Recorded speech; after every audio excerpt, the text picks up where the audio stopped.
Donc effectivement, on est réunis aujourd'hui par rapport à ce témoignage. Donc je m'appelle Jean-Baptiste, j'ai créé la société Siado Partenaire qui développe des simulations pédagogiques pour développer les compétences entrepreneuriales et managériales, tout niveau, par la mise en pratique. On se met en pratique dans une situation. Et ce qui est intéressant, c'est que l'idée, c'était de pouvoir...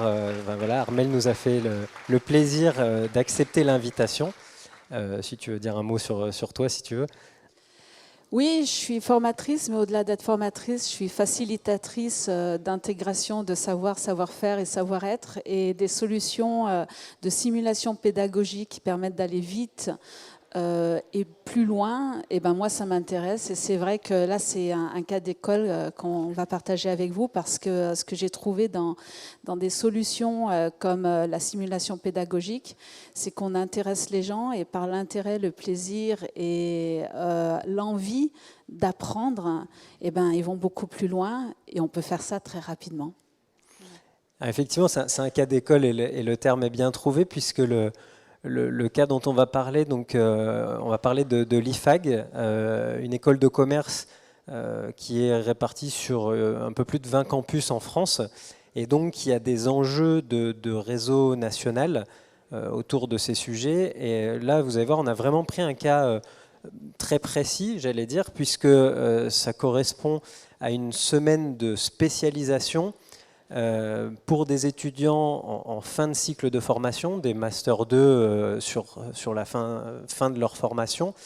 Et on va aborder les enjeux. Armelle va aborder les enjeux en tant qu'utilisatrice, animateur, coach ou formatrice. Elle nous en reparlera puisque les termes sont importants.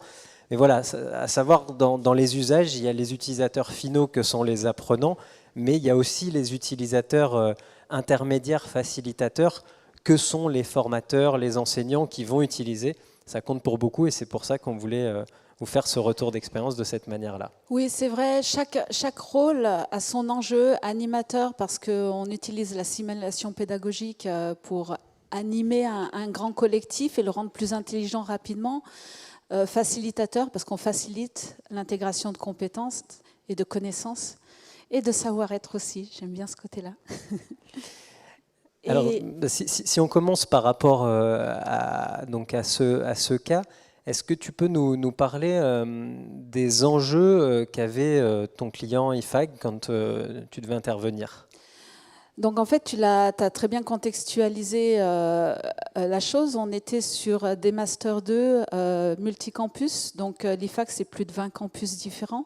Donc d'un coup, on a un réseau national qui se retrouve sur un même lieu, que ce soit présentiel ou distanciel d'ailleurs, parce qu'on a vécu les deux. On a vécu les deux. Et de ce point de vue-là, ce sont des Master 2 fin de parcours qui demain vont se retrouver sur le marché du travail. En plus, on a affaire à des gens qui sont dans la création, reprise d'entreprise.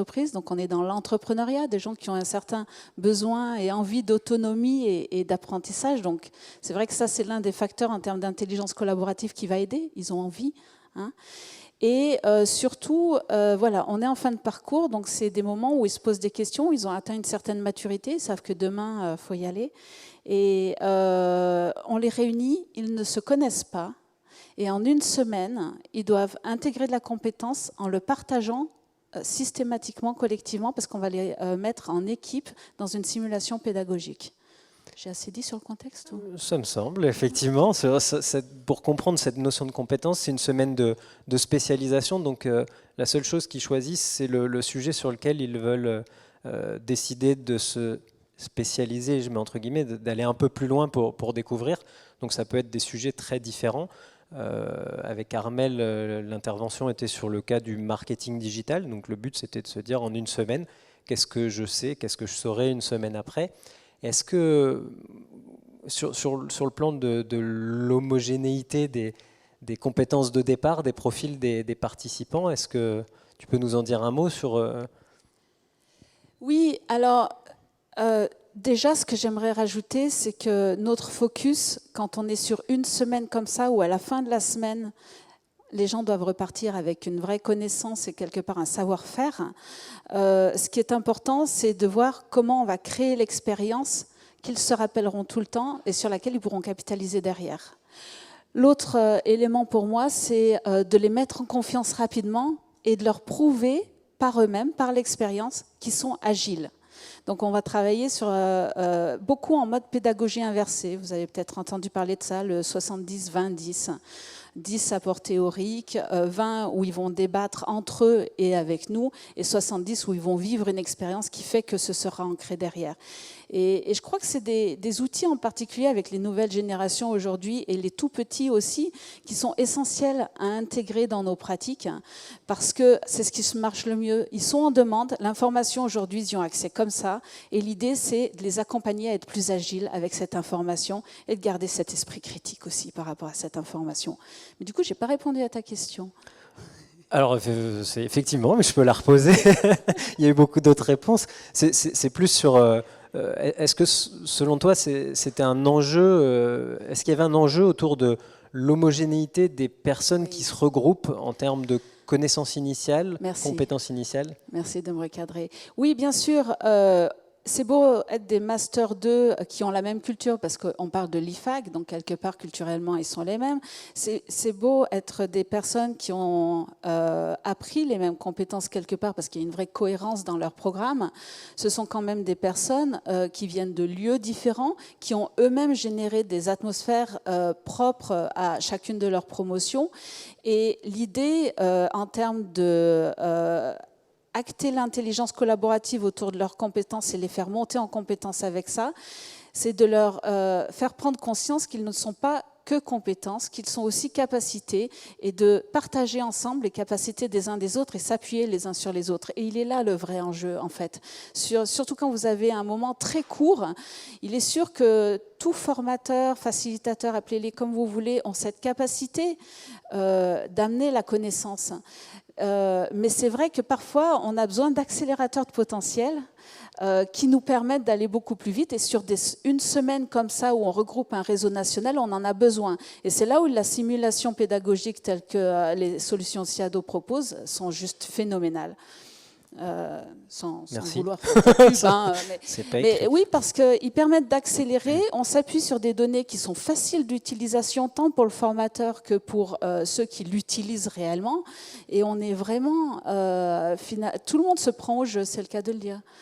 Et finalement, donc, si on devait résumer là sur le cas pour qu'on ait bien en tête tous les enjeux, c'est ce côté, on a des personnes qui arrivent d'une vingtaine d'endroits différents, qui ont partagé une culture commune autour d'un apprentissage commun, mais qui finalement ne se connaissent pas, arrivent pour une raison particulière développer un certain nombre de compétences dans un temps très court et vont devoir collaborer avec d'autres personnes, donc se connaître, trouver des idées, avancer, résoudre un certain nombre de sujets pour monter en compétences. Et c'est ce côté, et c'est ça qu'on a voulu représenter aussi dans ce témoignage sur l'enjeu d'un réseau national pour maximiser l'intelligence collaborative. Donc ça, c'était le côté enjeu. Et après, sur l'aspect intelligence collaborative, là peut-être juste pour resituer, là c'est vraiment l'expertise, le cœur d'expertise d'Armelle, si tu veux nous resituer un peu ce qu'on appelle intelligence collaborative. Oui, alors...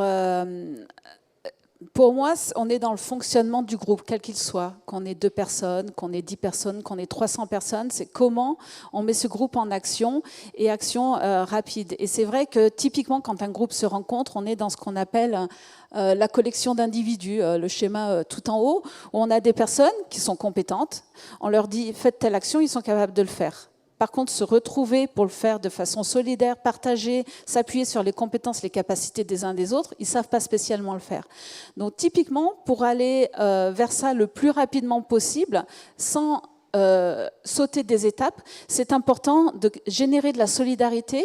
La solidarité, elle va venir de différents éléments, mais quand on les amène à se mettre en équipe, des équipes d'inconnus, l'idée c'est vraiment de leur expliquer comment leur mayonnaise va reprendre. Donc on va leur parler qu'ils échangent entre eux, qu'ils participent, qu'ils se mettent le bon cadre pour fonctionner, qu'ils regardent qui est plus fort dans quoi et qui s'appuient les uns sur les autres, qui commencent à se répartir les rôles. les actions, qui génèrent des processus ensemble et surtout qu'ils soient leaders chacun dans leurs compétences.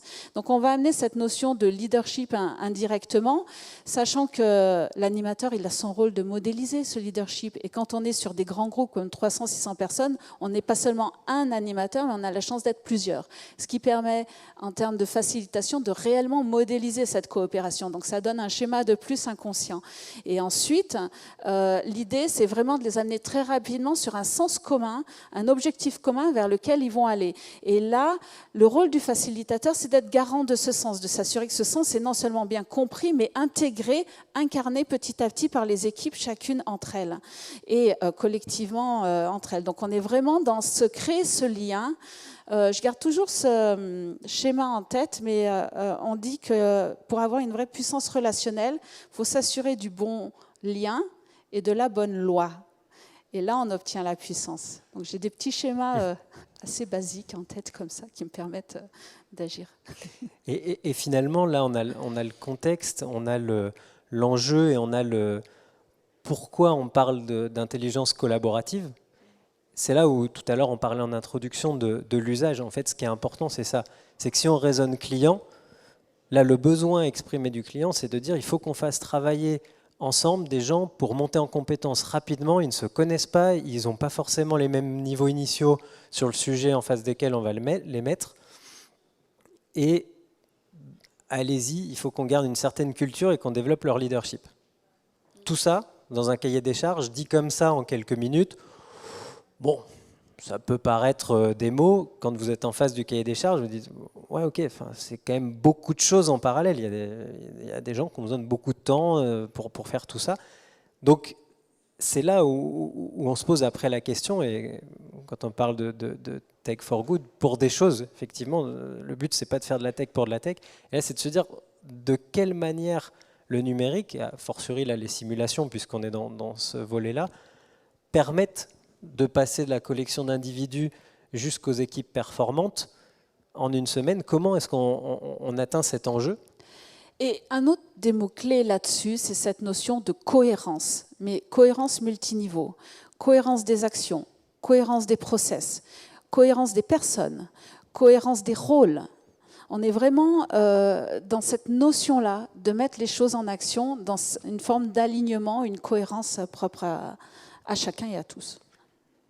Et du coup, est-ce que tu peux nous expliquer, toi, en tant qu'animatrice, coach, formatrice, je te laisse définir le terme qui te semble approprié selon ton retour d'expérience. Est-ce que tu peux nous expliquer un peu cette démarche et les différents éléments de pourquoi la technologie t'amène du plus? Et c'est là où j'ai envie de dire, je dirais facilitateur en fait, parce que c'est là où le facilitateur s'appuie sur sa simulation pédagogique. La simulation pédagogique va utiliser le facilitateur et il va y avoir déjà ce vase communicant qui va permettre de montrer cette intelligence collaborative en œuvre. Et de la même manière, finalement, la simulation pédagogique va permettre naturellement aux équipes de développer cette intelligence collaborative parce que non seulement ils vont devoir s'appuyer les uns sur les autres, mais ils vont s'appuyer aussi sur la simulation elle-même qui parfois utilise différentes plateformes, mais chacune a des rôles bien précis, chacune a des actions bien précises, chacune a des processus bien précis, et ce qui fait qu'ils sont obligés à un moment donné, ils ne peuvent pas tout faire tous chacun dans l'équipe. Ils sont obligés de se répartir, de partager et de devenir plus intelligents ensemble. Donc ça, c'est la base. Et je crois, tu m'as expliqué quand on a eu cet échange, évidemment, pour préparer, et que tu m'as expliqué ce que tu trouvais d'intéressant. Tu me parlais de donner du sens, un objectif commun. En quoi, là, l'outil numérique, la simulation, t'aide à donner du sens et parler d'objectifs communs? Une simulation pédagogique, elle va bien sûr générer une forme de compétition. Et cette compétition, déjà, les gens aiment le challenge, ils aiment continuer à apprendre. Et en plus, l'objectif, c'est quand même qu'ils apprennent un certain nombre de connaissances et rapidement. Donc si on le met sous forme de compétition collaborative, où on va leur expliquer qu'il n'y a pas qu'une personne sur un podium, mais il y a différents succès dans cette histoire, et bien déjà, on les amène sur un autre niveau de sens et de commun. Ils se rendent compte, ok, même si je suis toujours le dernier de la classe, peut-être que tous ensemble, on peut quand même réussir une des choses à faire. Et parce que les simulations pédagogiques sont toujours très riches, elles ont toujours plein d'éléments sur lesquels il faut performer. Et en plus, elles accompagnent à monter en puissance en continu, étape par étape. On est toujours sur quelque chose qui évolue et qui monte en puissance. Et donc, ce qu'on a défini un peu avec Jean-Baptiste, c'est finalement les différents éléments clés qui généraient cette intelligence collaborative. Du coup, ça nous a rendus vachement plus intelligents et conscients de ce qu'on fait. On vous remercie pour ça. Mais au-delà de ça, effectivement, le sens, l'objectif commun, c'est quelque chose d'essentiel. Et c'est la première étape, et c'est toujours très intéressant en tant que facilitateur de le nommer et de le rappeler, et d'être garant de ce sens. Vous vous rappelez la diapo de juste avant, c'est à nous de garantir ce sens et qu'il l'ait bien en tête. Au départ, ils l'entendent, et après, plus on le ramène, plus ils l'intègrent. Et ça motive, c'est une motivation intrinsèque qui fait qu'ils vont tenir dans la durée. Okay. Et est-ce que tu peux nous dire sur ces différents points en fait, qui définissent comment on passe des individus à une intelligence collective, est-ce qu'en quelques mots très rapides, tu peux nous dire en quoi l'outil numérique t'aide sur ces 5 points, et comme ça après ça permettra de voir aussi avec les questions. L'outil numérique en soi est génial sur ce point-là en particulier parce que comme il analyse très vite et il redonne des données d'analyse à chaque étape. Si vous voulez, on est sur une simulation, par exemple, sur 12 mois. Sur 12 mois, ils vont apprendre à monter, si on est sur le marketing digital, 12 tours, de développer un e-commerce sur 12 mois. Et sur 12 mois, on les monte en compétences petit à petit. Donc, ils voient leur évolution. En plus, le simulateur est fait de telle manière, je vous parlais de compétition collaborative, mais ceux qui réussissent les 3 premiers mois, ce n'est pas ceux qui vont gagner à la fin. Parce que chaque mois vaut un coefficient beaucoup plus élevé. Donc, le 12e mois, un coefficient 12, par exemple, quand le premier mois, un coefficient 1. Donc, on est vraiment sur garder cette notion de collaboratif. C'est ensemble que vous y arriverez dans la durée.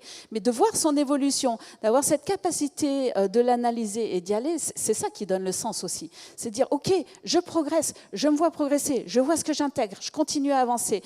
Et c'est en ça où elle est fantastique et elle permet, moi, en tant que facilitateur, d'aller beaucoup plus vite et de les accompagner beaucoup plus vite et eux d'aller beaucoup plus loin. Excusez-moi, mais c'est là où c'est génial.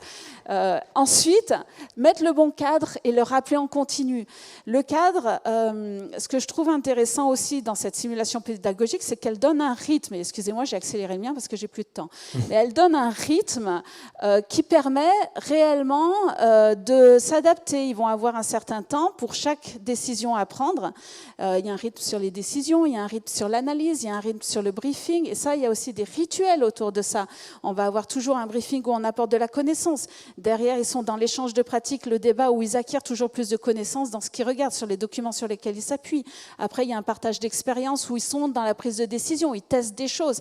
En testant des choses, ils montent en compétences et ils s'appuient les uns sur les autres. Et c'est là où vraiment la mayonnaise commande à prendre et fluidifie les participations. Là, je suis au point 3.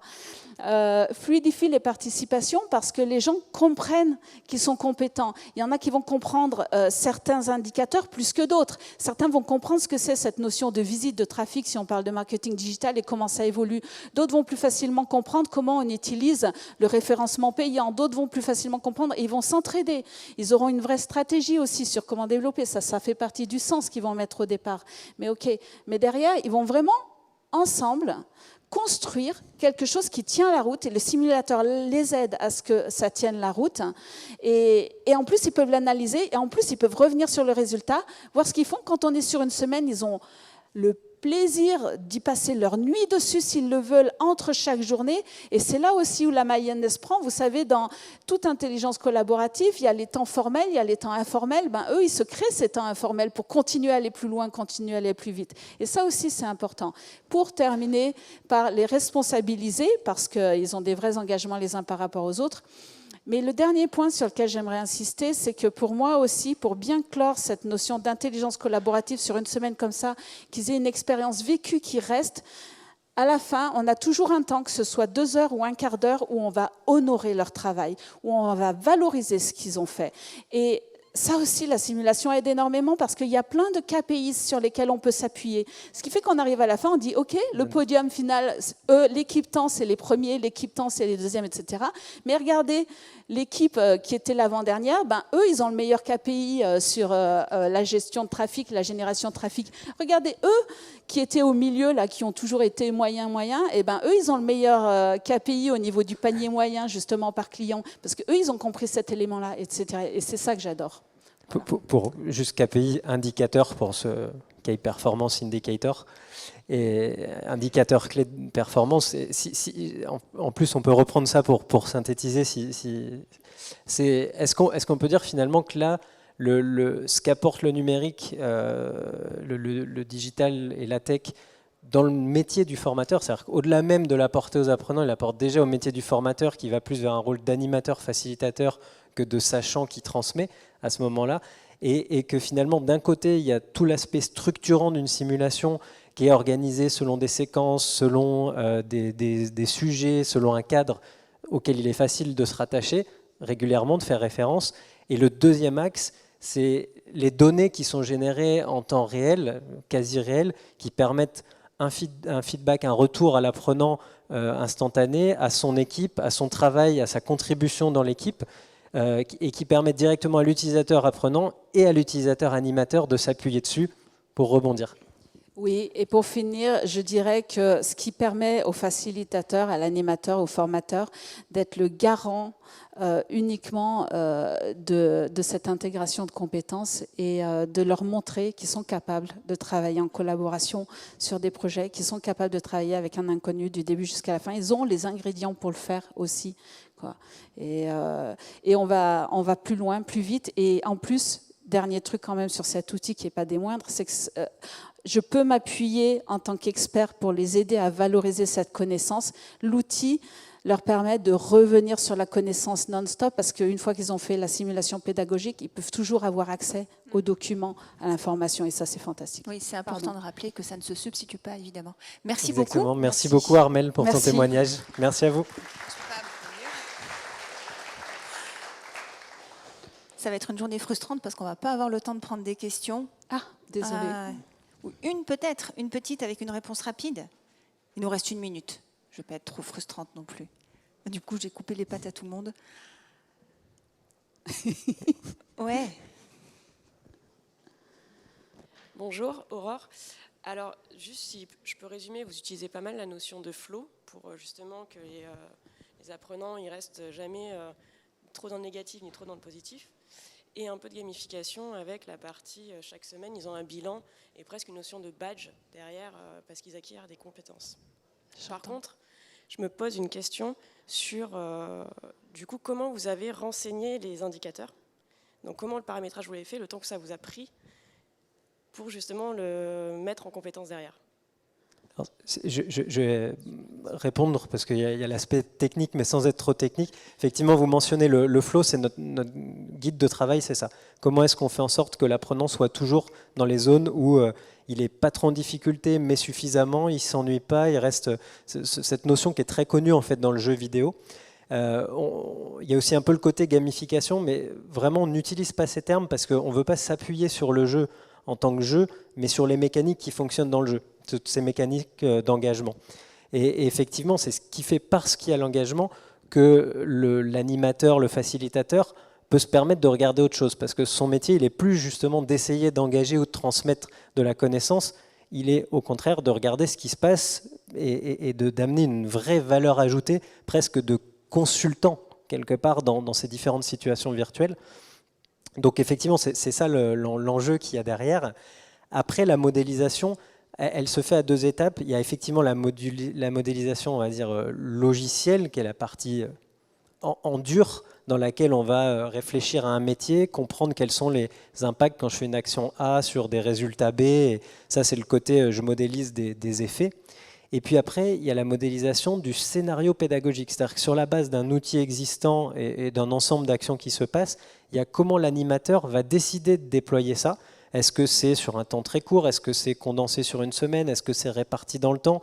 À quel endroit je vais amener un focus sur tel ou tel sujet selon un, ce qui m'est demandé par le client école dans son cahier des charges, et deux, ce qui se passe au moment de l'exécution de la formation, parce que c'est ça qui est intéressant. C'est qu'on peut avoir des cahiers des charges avec des objectifs pédagogiques qui sont gigantesques, et pour autant se rendre compte qu'on a un groupe qui maîtrise très bien les points 1, 2 et 3, par contre, qui a besoin d'intervenir sur le point 4, et là, on va s'en rendre compte.